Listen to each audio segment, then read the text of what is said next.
Well, I don't think it's letting Ashlyn push the button, maybe. It's my turn to push the button. Here, we'll just do it. okay. Well, we have,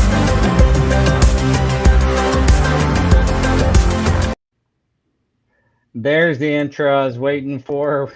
She said this thing hates What's her up? right now. It'll be fine, What is Ashlyn. up, guys? Welcome back to the Huddle, your weekly playbook helping you gain forward progress in your career. Simply put, we're here to help you guys win. To all our new viewers, welcome to the team. And the staples of the podcast here, Daniel and Jose Gonzalez from Grand Rapids, Michigan. What's up, fellas? How you guys Whatever. More doing? like thumb putty, right? Not staples, just thumb putty. You guys are always here, so that is a staple. So today's sponsor is Divergent Adhesives. We'll play a video here in the middle, but I would be remiss prior to discussing today's topic to not mention a good friend of the podcast and a good friend of the industry, Dan Churchill, and his wife Denise.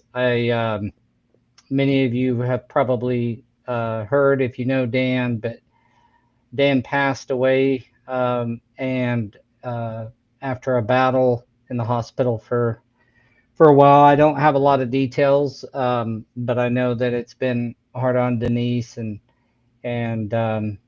just your thoughts and prayers with them. But more importantly, is clicking that QR code that's on your screen to help Denise to deal with this tragedy that she's having to deal with. As we all have probably lost someone we love, it's pretty tough. A lot of us have stories about Dan. A lot of people knew him a lot more time than I did. I personally known Dan for several years, probably 4 years, and he was always always a really good guy to me, and always. Last time I seen him was at convention, and we were talking right after my speech about AI. He sent me to a website and got me watching Post Human, and so uh, he's he's going to be missed. I know a lot of people I've seen on Facebook in particular doing a shout out to Dan. So uh, I'm a bit lost for words. I just seen him a week before he got sick, so it's kind of a tough thing when you got friends like that go down and they're long distance friends. But anyway, I wanted to mention that, and please support Denise and click the QR code on the screen here and um, buy a raffle and help them and God bless Yeah, D&D. So yeah.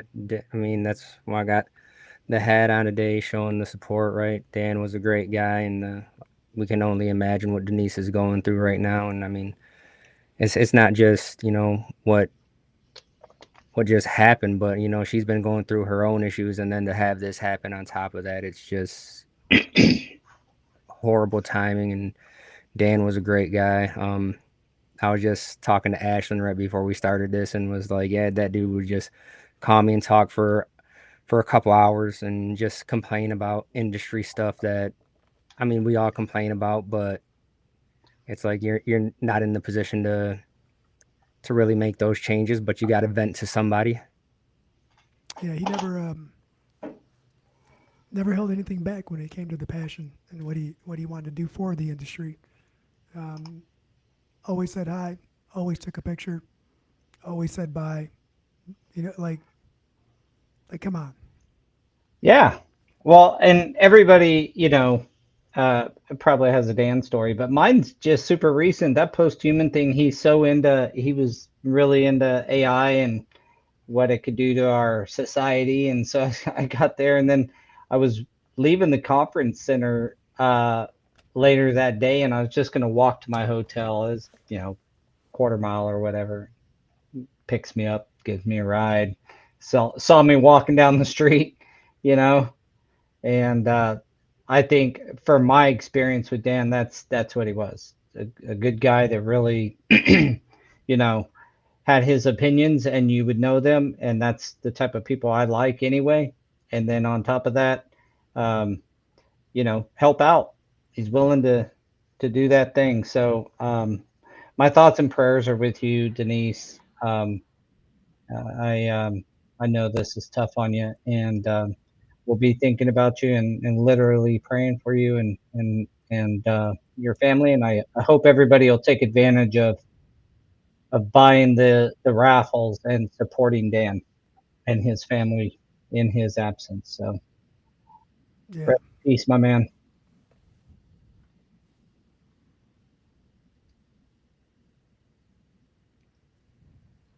Nice moment of silence for Dan there.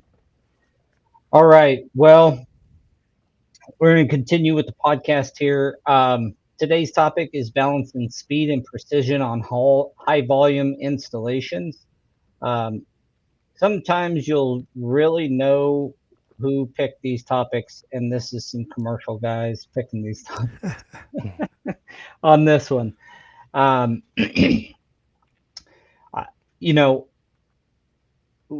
you guys know as well as I do that a lot of the pressure that comes from these the larger installs is unreasonable scheduling expectations. And so I wanted to start there. One of the biggest things that I think can help is discussing with your project manager or your general contractor or your owner, whoever you're dealing with as your point of contact, and discussing with them how the durations are going to work, like straight up.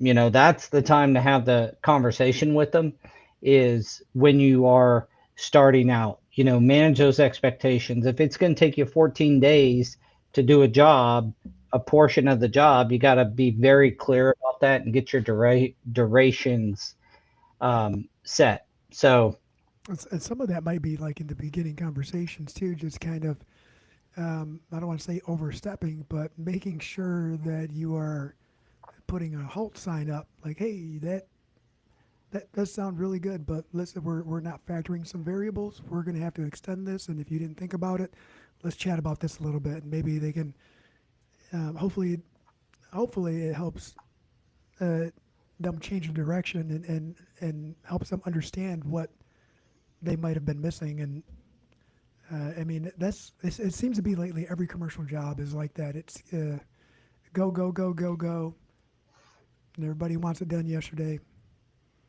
And the length of the chain of command nowadays, and like a lot of the projects that we're on, from owner to installer, is there's a process, right? And just yeah, the because, larger jobs have even yeah, more people involved, so it adds complexity to the project, where you got yeah, I think, probably a couple of project engineers, and then a yeah, superintendent, and an assistant superintendent, and probably a quality control person. And all those people are trying to get something done on the job, and you're the one point that has to get it done for them.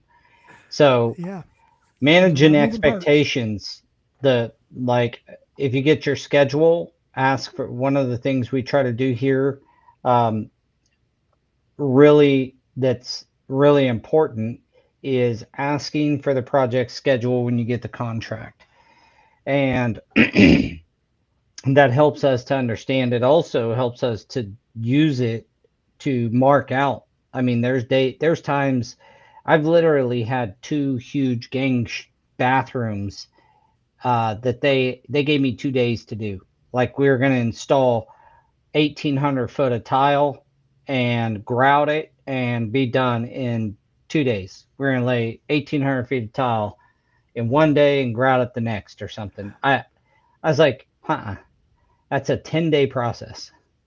You might get away with 8 if we get spunky, but we, if you need 2 crews, we can do it in 4 days, 3 days to install and a day to grout each bathroom with 2 crews.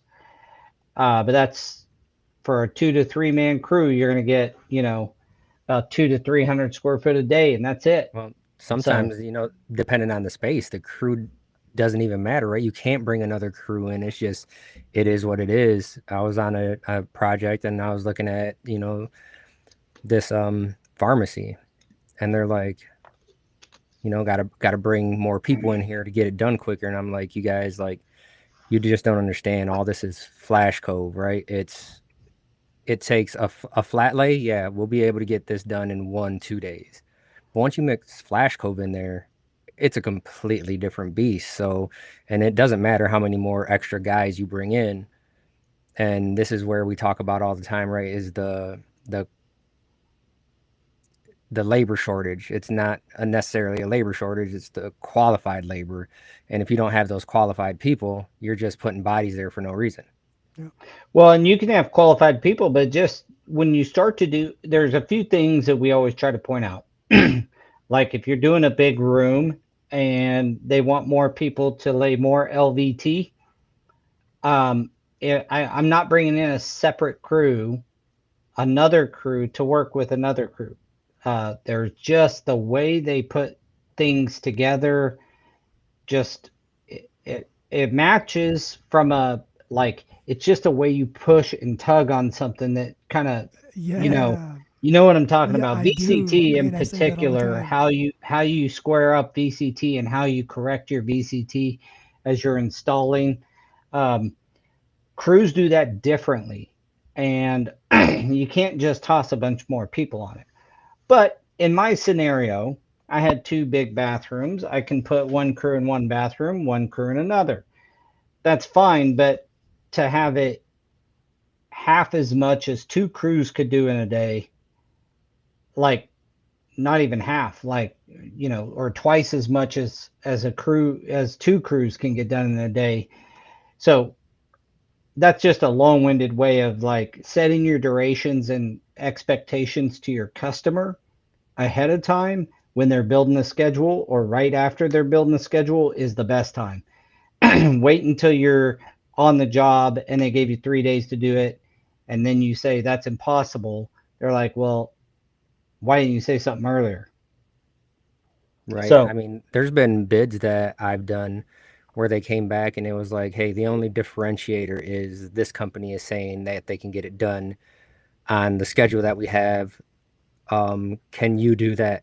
And I'm like, no, that is literally impossible. They were like, all right, well, we're gonna give it to them. I was like, do what you have to do, but I'm letting you know that is impossible. And then You do you, guess boo what? boo. Guess what happens? 2 months later, when the project is going, we get phone calls. Hey, can you guys come help out with this project? And it's like, nah, man, you kind of buried yourself on that one. Nobody's not yeah, saying I the told you, but sometimes you gotta shrug your shoulders and say, "Told you." yeah, and at the end of the day, man, like, you're trying to do a quality job, and if you don't get out in front of it like early on, then you are not doing yourself any favors. Because if you don't give yourself the duration, at least, I'll even break it down to man days for them. Like, to do that tile is going to be, 22 man days or 24 man days.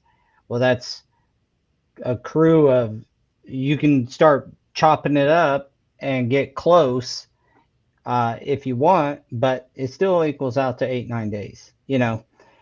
So that's the first thing I would say, is setting your expectation on, you know how much you're going to get done, because it is balancing the speed and the quality, or precision as we put it, and trying to give yourself enough time, because you can still do it fast, but some of them are just absolutely unattainable. Just like you said, Daniel, like, no, I can't do it that fast. That's impossible to even doing it close to right and doing it that fast. Well, not So, only that is some of the schedules, like you had mentioned about doubling up on crews, right? Or they ask you to work around the clock. Around the clock does not factor in dry times. A lot of what we do, we're waiting for things to dry, and it's just like, you guys, it needs to set for whatever, however many hours, whatever product you're using, and they're like, no, we need a crew here for second or third shift. Okay, what are they gonna do? Like, Yeah, it depends on if it's, if you're pouring Self self leveler. level or something and you need 6, 12 hours for it to cure before you can sit on it right, or gypcrete, which is or put even anything worse. on it, well then you're just standing there. We've done 2 shifts when it can work, but and that's actually a good way to get around. I find second shift gets, considerably more done by man hour than first shift, not having to fight everybody. And if you got a deal set with your GC that like make sure this is cleaned out, or my guys are going to turn around and walk home. Like they're going to turn around, walk right back out the door. If they show up at 8 o'clock tonight and this room's packed full of stuff, they're not going to move it. So make sure it's cleaned out and ready for them. You And can it's start right funny there in that that corner. they do a little bit better with that, at least in my experience, than the next day. There's plenty of times I've been on a job and I'm like, hey, we're gonna be here tomorrow. This has to be moved out. And we get there, and this is where our industry kind of taints us a bit and we're kind of stuck is the we get there and they're like, well, we wanted to make sure you were going to be here before we took the time to move everything. Okay, we're here, move everything. But at Man, night they tend to do it. So that's another technique to get those extra hours if you can, work a second shift or something. If you are a company and you have the crews to be able to do that and they can work next to the other crew, then great. What's another way you guys go about managing that balance between getting a job done and those high volume projects where you're expected to get well, 500-600 yards of carpet tile down a actually, day kind of I'm thing? not going to use a high volume project, right? But I'm going to use a high volume schedule. How about that, right? Like where you have many smaller jobs that are kind of piggybacking one another, but they all still have start dates and deadlines. Um, I went and helped the guys out yesterday and this morning with a pattern match job because I know how important it is to get the staging and the dry lines and getting the pattern and getting all that cut and laid and right and measuring elongation. Like I went and did all that to help them out so they could focus on the demo, the prep. And once I got all that done, when I started gluing it, it went down pretty quick. Once you have all the right system is being used, it went down really quick. And I I thought it was gonna be a struggle to get it done by the end of the day today, so we were good for tomorrow. But no, they were cleaning up, ready to rock, and leave the job site at 3:30. So hey, what do you want us to do with all this extra material? I was like,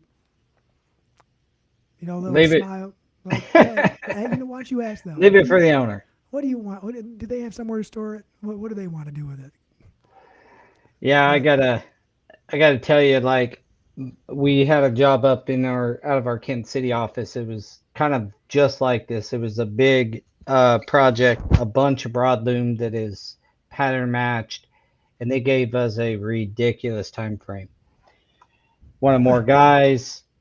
I'm like, more guys doesn't solve it. It's not like they can jump out in front and start right, doing anything. I mean, like, this has to be worked across this whole room and each pattern has to line up, and but you need to give us this amount of days.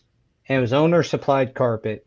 We oh, did of the course, job, got it done. They got 2 extra huge rolls and they're like, okay, you got to move that up to the third floor. And we were like, um, my son called me on it and I was like, no, our handling of the owner's materials is complete upon our completion. We're done. Does he want me to come to his house and move his furniture too? right. Like, what are we doing moving stuff around that we are no longer dealing with? But that was a side note. No, I like that side though, right? Well, But that's a learning moment for everyone too. Is stand your ground, make sure that's very yeah, clear. we unloaded the materials and handled them and moved them around during our installation. But once we're done with the install and we turn it over to the building, we're not movers. We're not just gonna. And if we'd have ordered the materials, we wouldn't have had, bunch of stuff left over. So yeah, it's at this point when we're doing one other thing I'll throw out there is when you got to have a lead on your job. Just try not to change out your lead guy too much. We found that on these bigger projects, getting to know each facet of them really pays off to have a working foreman on site. So whoever your lead is working as well, but they're also going to the job meetings. A lot of these bigger jobs have meetings every single morning, safety meeting or a production meeting or a pool meeting or something. And then you got weekly foreman meetings and all this stuff. So having a foreman on site, we don't do a lot in flooring,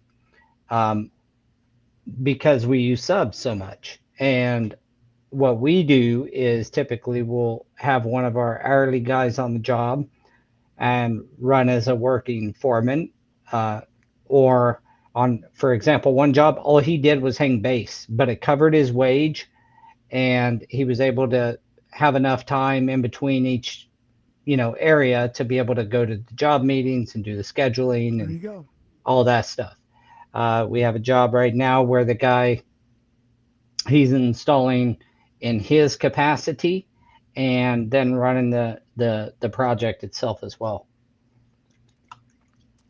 I think Daniel and baby sister are on a project right now too, where they're both heavily involved in the meetings. She's the one there that's on the project every day, and he's the one trying to coordinate what's needed, what's missing, and what hasn't been going right, what has been going right. I mean, it's one of those projects I would say where came in to help, and holy smokes, there's a lot of moving parts there, a lot of learning, a lot of lessons on that one. Yeah, that and he's okay about it, right? He's like, make sure you're keeping track of the meeting times and all this, and it's just like it is one of those huge projects though where this is, I mean, it's a mental health facility. It's got a couple floors, multiple different wings. I think he has like 9 or 10 different flooring crews on it. And it's still like with that many crews on it, different companies, it's still going to be to the wire on getting it done based on their schedule. Yeah, that upfront schedule is key to making sure that you get enough time to do your job. Yeah, I, and then how do you control quality? I was going to throw that at you guys. How do you control quality on a job like that? I'm getting ready to do a psych hospital myself. So how do you control quality on a job like that that's got, and when we're talking different wings, I'm assuming it's probably somewhat similar. These things are designed similar across the nation, but we're talking 20, 30-minute walk from one end to the right, yeah, other, 15 minutes maybe. By the time you get from one end of this building's built like a hand on these like wings, and there's hallways. Each finger represents a hallway. If you're all the way down at this end and you got one way over here, it's a lot of time to the next. So how do you control quality on those types of projects? Lots of walking. well, I think it's about consolidating Lots of the areas, walking. right? You don't intentionally schedule yourself in two different wings that are opposite sides of a large building like that. You try to create a flow and progression, and I think that starts at the top. Is I don't think I don't think that they would intentionally do that to you, right? Like we have to have these two wings done at the same time, simultaneously, same deadline. I don't think they would intentionally do that, but typically if it's a multi-level thing, a project, then you're starting on the third floor, working your way down, right? And then you move to another wing. You start on the third floor, work your way down, unless something goes wrong. You would think that Well, that it's like brings up a that. really big tendency that general contractors have, and that if you don't fight against it, you can get locked into. And that is this: oh, hey, I need you over here to go do this thing. And I want you over here to go do this thing. Oh, we got the MRI machine way over here that we need you to do. And like, you end up running all over the building. You can't keep your tools consolidated. You can't keep Yeah, things like I've said it 100 times on this podcast that I was not fast because I could spread glue faster than anybody, although I was pretty fast at that. Um, it was because of the way I set the job up, hmm you know, as an installer, going and having a systematic way to approaching a project so that I wasn't going in the morning patching saw joints and waiting for them to dry. What I'm doing tomorrow has been patched the day before, 2 days before. I don't care if I only had to clean if all I had was that much space to clean out the saw joint space to be able to get a enough for my trowel and patch to get in the saw joint. I'm yeah. gonna fill those Get the suckers, first deep fill done, right? It's about get them cleaned out, filled. strategic timing and one touch policy. You only want to touch it one time. You got to go back and go back and go back. Oh man, I had to touch Yeah, and that that's wall. that quality assurance, catching it early when someone's still in the area. You're not going back and doing a punch list kind of thing. Um, helps, and of course we understand. Like we've got jobs where you get something done and then they're tearing your base off the wall and cutting a hole in the wall because they got to get to something, and then you're going back and doing a repair, and it's like, geez Louise. But those things aside, being on top of your quality as you go, keeping the expectation level high for your crew. If you're a crew lead and you're out there installing, keep the expectation level high of everybody. And then if you're a manager or a foreman on your job, making sure to stay out ahead of that is a key deal. Make sure the right adhesives are being used in the right area. And speaking of right adhesives, it's a good time to play today's sponsor video from Divergent Adhesives. Does Divergent have a video? I think we just shout them out and talk about it. Well, if they don't, they should. We should get them a video. No, Divergent Adhesives, when you need the best, the toughest, the most reliable adhesive on the market, you want to buy from someone who knows their stuff. And I can't tell you enough about Sonny.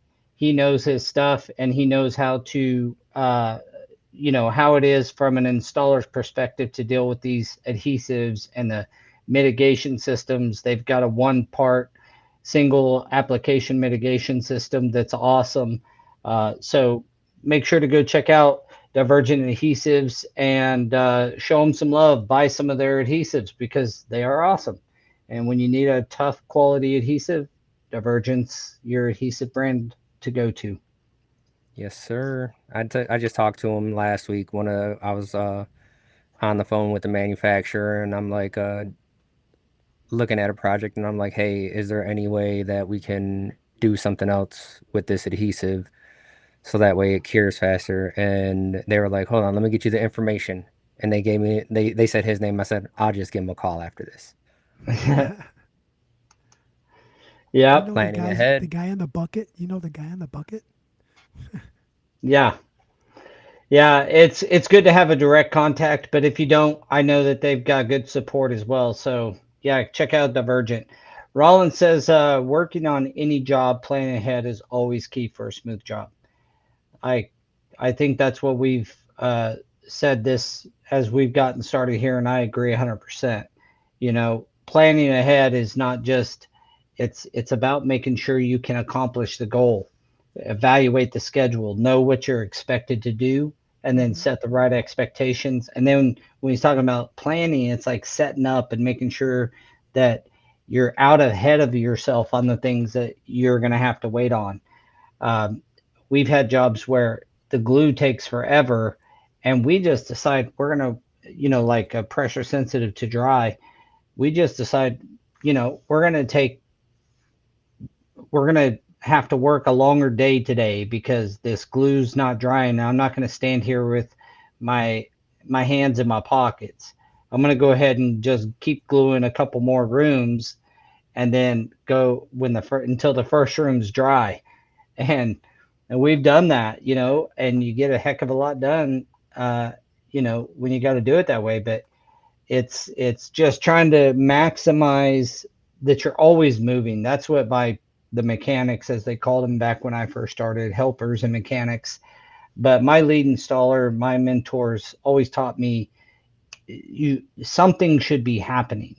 You should not be patching and watching your patch dry, or gluing and watching your glue dry, Right. or there should be something else. Now sometimes we have to, but it's as simple as keep in motion. If you got vinyl base to do, like a simple example would be, instead of going in and doing the vinyl base in a classroom, for example, or 10 classrooms, and you got 20 of them to do, go in and glue up 3 or 4 of them, and while the glue's drying, go put your base on the ones Right. that are done. Like, keeping in motion is Yes. one of the best ways, and keeping that productivity going forward is one of the ways that you can get these big jobs done in a pretty efficient time frame.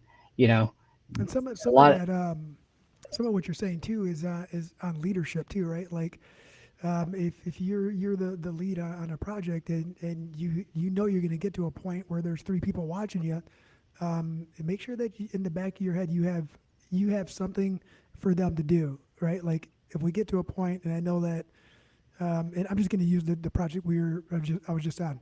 I gotta cut these seams and get them sealed up, right?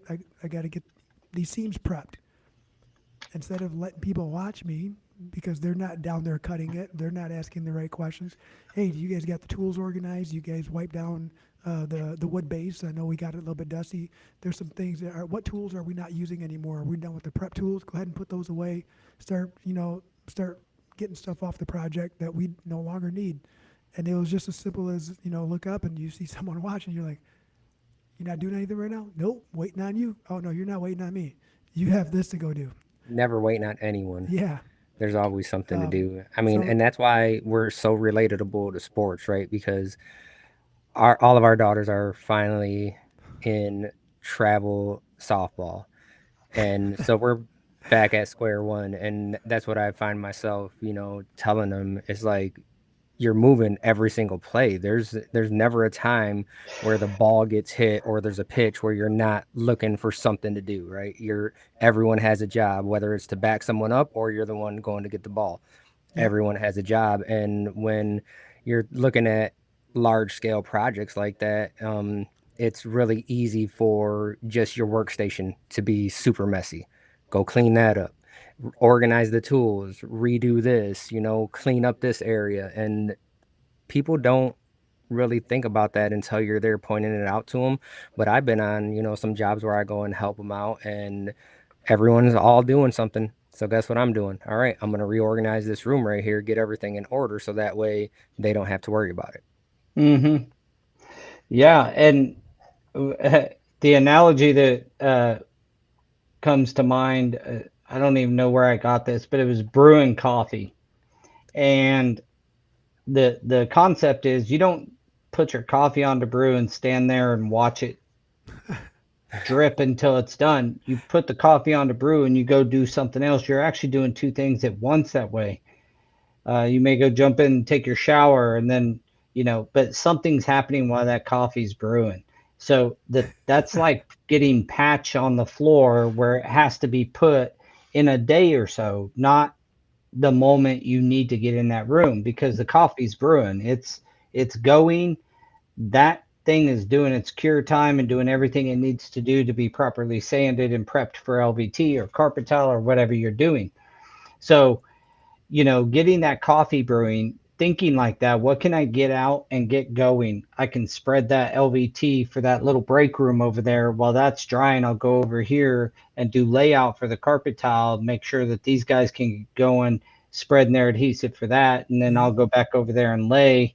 When I'm done there, I'm going to come back and pull this guy off and have him start basing behind us, and have these other two continue on, because the patch should be, 100% whatever. Like you're always trying to keep the productivity moving, and the more you can think about that, and like Rollins said, planning ahead for your job, that's a daily thing. That's not on these Yes. big jobs. It's a daily thing. So thinking about the next day at the end of the day is a little hack in life, really. I mean, I do my to-do list the night before for the next day, so I try to have some confluence into my days, and I'm doing things productively, and I don't get caught up in all the fires, although I do get caught up in fires, you know, still, but I try to plan around to not be that way as much as possible. And so at the end of your day, getting together with the superintendent before you leave a big job and saying, hey, just so you know, this is kind of what we're thinking. Or sometimes we're working with either behind electricians or in front of painters or behind painters and in front of like those two trades we're constantly dealing with. A lot of times I'll tell my foreman, just get with those two guys, where are they going next, and make sure that you got space to move up.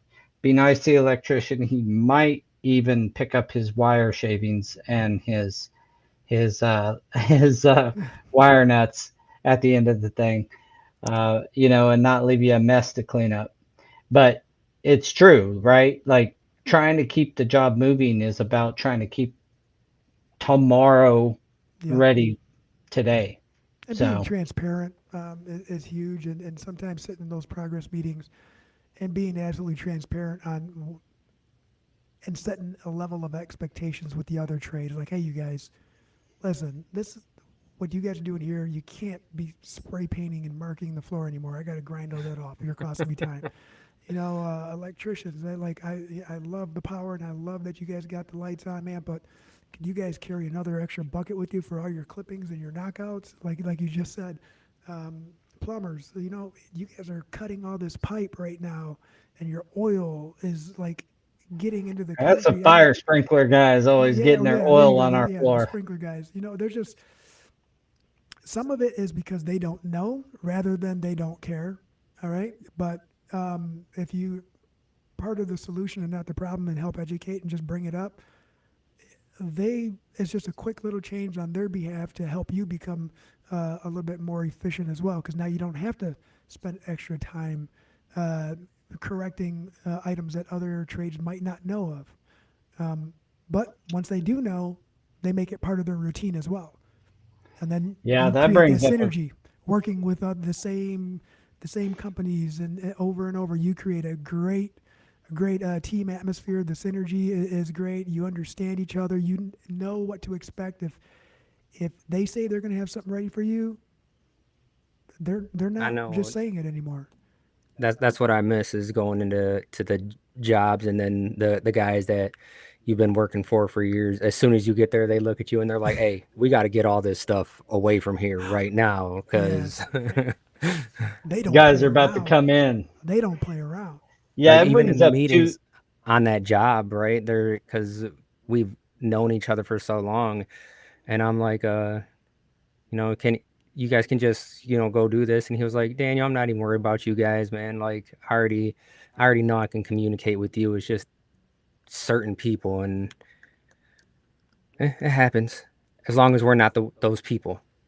Yeah, Yeah, that's what I try to tell my guys. A lot of times, one of the things that happen to the best of us, dude, is they're saying you got to be done on this day, and you're looking around, and you're like, "There's no freaking way they're gonna finish this thing. There's no way they're gonna finish it." And you start to let off the pedal because, like, that you just don't think there's any way, and you're probably right, that they're gonna get the rest of the job done. But I always tell my guys, like, we're not going to be the ones. Let's make sure we're not the ones. We're not going to be participating in them not finishing. We're going to finish our work, and we're going to get done as best as we can in all of our power to get done on time. But Right.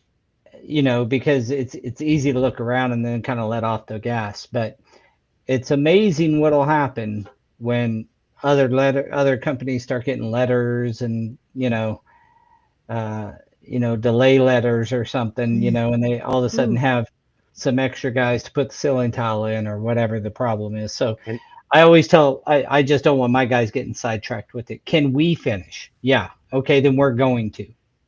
yeah, it is and communication.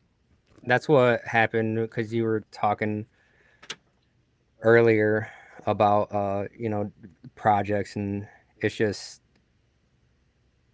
like the flow of things.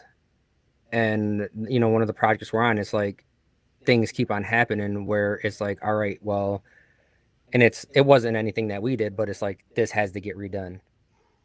And I want you over here to keep pushing forward, but I also want you over here redoing these things. And it's like, which Yeah. one is more important, guys? Because Yeah, and that's where you gotta communicate and be like, I can do this, but I need 2 days added to my duration, or whatever the time frame you need.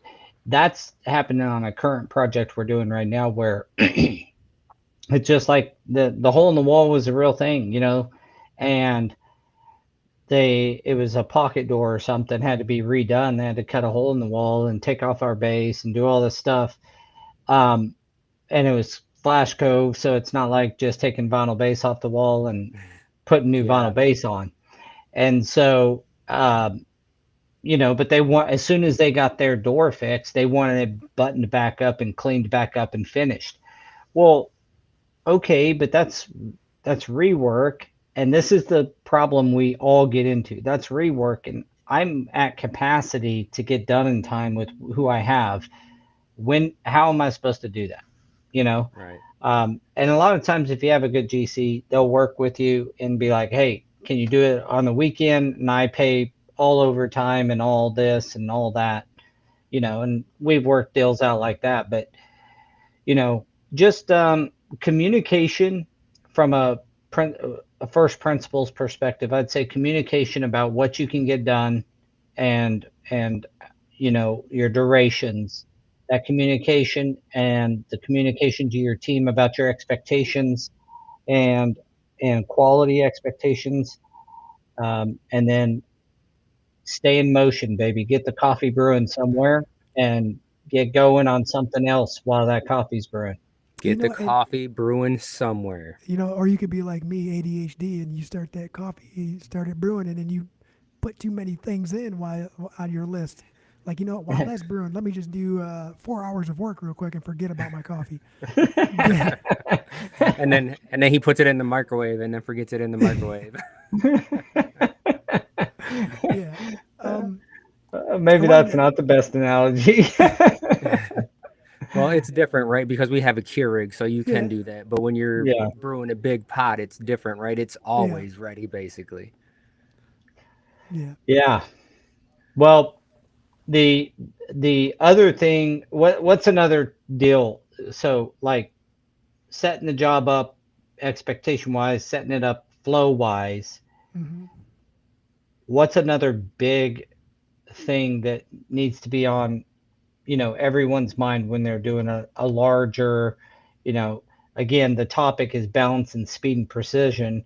That could be speed and quality on high volume installation. That doesn't always mean it's a big job. It could be that job that we did a bunch of, used to do a lot of McDonald's mod C remodels, start to finish, dude, 13 days period, like, and we had 10 of them, and that was it. So our tile, if we were doing the demo, we had 13. If we were not, we had 10 days to go in and lay, let's call it right around 6,000 feet of tile. Done, grouted, complete. So what was really important for me was making sure I had the right crew that had the DNA that could move quickly. You have those crews that they're good, they're just not going to be the fastest guys. And you got those guys that are fast and good, and then you got a mix of both of those. I would say communication, like as in like even if like a 13-day job, even a 5-day job, a 2-day job, even because you have things that are coming after that is and we're on our guys right now about it, is communication, like updates. If you are behind, I need to know that you're behind. There's a lot of other parts. There's some things that we have to do to make sure we have to prep the client. Or, are we behind because of material? Or are we correcting material? Are we missing material? Like, just, that doesn't always have to be behind for the cause of us being behind, but I'm just throwing out other examples. Well, It's I just mean, me. it's an absolute part of it, though. Yeah. Being behind is like that's And because of materials or something. I mean, those things happen. I mean, I'm not perfect. I ain't gonna tell you that I've yeah. never been short on material on a job I estimated. It's happened, and when it does Same. happen, you've got that you cause yourself some scramble And mode. right, and day of the week too, right? Like if something happens on a Friday, and at 9 o'clock in the morning, but you don't tell me until 4:30 p.m. on Friday, Hmm. I just lost the solution, right? Because this it could have been worked on a little bit Friday, but maybe a solution could have been presented first thing Monday morning instead of us talking about a solution Monday morning. It's just items like that, and it's hard to stress the importance of that type of communication when people are just trying to go in there and get it done. And hey, you know what, I forgot to tell you, we're behind schedule because we didn't get this room until 2 p.m. on Friday because let's just say the electricians were in there and they needed to get out of our way. Okay, well, we've been there since Monday. When did they tell you that they were going to be in there on Friday and they were behind? Oh, they told us on Wednesday. Okay. Hey, guys, I hate to cut myself out short right now, but I gotta go because I'm supposed to be at the school in 5 minutes because I volunteered to cook at the marching band competition today. All right. Well, have fun at that. Oh, that's We're getting today, ready dude. to wrap her up anyway. Appreciate you being on Yeah, as just log Yeah, off. usual there, and Peace out, Mr. dude. Daniel. all right, see you guys later. See you, brother. Yeah, so all the I mean, communication and knowing your job is the two of the things that like will help you the most, I think, from a first Yeah, principles kind of project understanding and communicating with both your client and your crew. that's absolutely huge. This, we do full service and labor only, right, for other flooring companies as well. And this is one of the projects where the information that I give is way more thorough and detailed than the information that the person that we're doing their project gives to the client, right? So there were some things that weren't passed along, which right away put us in a different spot on day one than I thought we were going to be. Hence the reason why I was there helping with the layout and trying to alleviate some of the stresses of that deadline. I just, we were half day behind on day one. Hmm. Yeah, the last thing I'll say is document. Um, whether you're doing someone's house, you're doing a commercial project, you're working with a custom home builder, whatever your gig is. Again, communicate, but communicate in your delays that you are caused.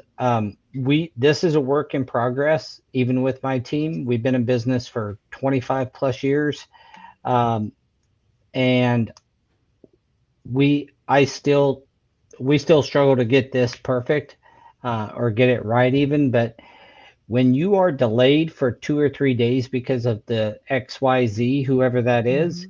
you have to send in an email and let them know, hey, I was delayed. I was supposed to start on the 13th. I didn't get started till the 16th because of this, and that. My durations cannot start till the 16th. And just communicate that kind of thing. Otherwise, you're going to be you're going to be dealing with some phone calls. Right. And this is what I really try to drill into my guys is like, you're going to deal with it now or later. Later, it's going to be an upset client because you're not done with what you were supposed to be done with, but you never told them you weren't going to be done by then. So you Right. have to communicate when things fall apart, when guys get sick and you're not going to quite get there, or you got held up by, the painters or the electricians or drywallers, whatever the scenario, and that when you're held up, when you can't quite get done, then you got to be able to communicate that. So Yeah, 100%. And you just said something a moment ago about writing it down. Um, when you're on the commercial or residential, start writing down some of the things that might hinder your progress, because then you could kind of incorporate some of that literature into your contract, or maybe a questionnaire for your client if you're doing residential, to kind of leave out the guesswork and make sure that they understand what they are responsible for and what you are, so they can have their ducks in a row as well. yeah, most of the time they'll appreciate you for this kind of thing. Mm-hmm. Um, some clients, they just don't want to hear nothing, but that's, is what it is. Yeah. But a lot of them will appreciate your kind of being upfront with them, and letting them know where you're at. So, Nobody likes to be in scramble mode, man. yeah. All right. Well, that is bringing us to the end of the podcast today. I want to thank everybody who did join us. It was a little bit down today on our viewership. I would encourage everybody who watches this on YouTube, join us live. It's really great when you guys make comments and give us some different perspectives to consider. So we would love for you to join us live on the podcast here every Yeah. Tuesday at 3 p.m. Central, 4 p.m. Eastern. And give us your feedback. Let us know what you guys are thinking on your side about our topics, and how they apply to your life. Want to again thank the Divergent Adhesive folks, Sunny, and that whole team, and for sponsoring this podcast, but also for just making great products. So thank you Yeah. very much. And again, Dan will be deeply missed, as you can see running across the bottom of our screen. We hope that Denise is dealing with this with loved ones and surrounded by a lot of love right now. That's not hyperbole. We really hope that everything is as best as they can be under the circumstances for Denise. So Yeah. our prayers are with you for sure, hon, and we will continue to support in every way we can. Again, get involved and help them out. We certainly appreciate everybody, and we will catch you guys next week. Thank you, everyone. See you.